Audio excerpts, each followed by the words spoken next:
बिस्मिल्लाहिर्रहमानिर्रहीम। अस्सलाम वालेकुम नाज़रीन, आप देख रहे हैं डेली हेल्थ आइडिया और मैं हूं मोहम्मद आसिम शाकिर। एक बुजुर्ग का बताया हुआ घरेलू टोटका 3 हफ्तों में 1 लीटर खून पैदा होगा।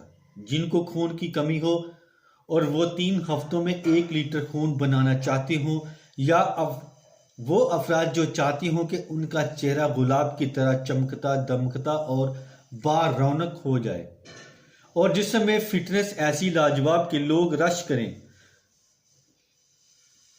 तो वो इस टोटके से दोस्ती कर लें।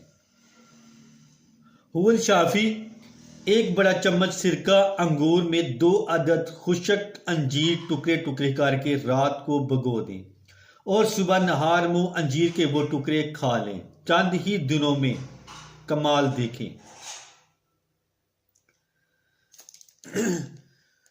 तो इसके साथ ही मैं अब इजाज़त चाहता हूँ। दुआ में याद रखना और अपना ख़ास ख्याल रखना। अस्सलाम वालेकुम।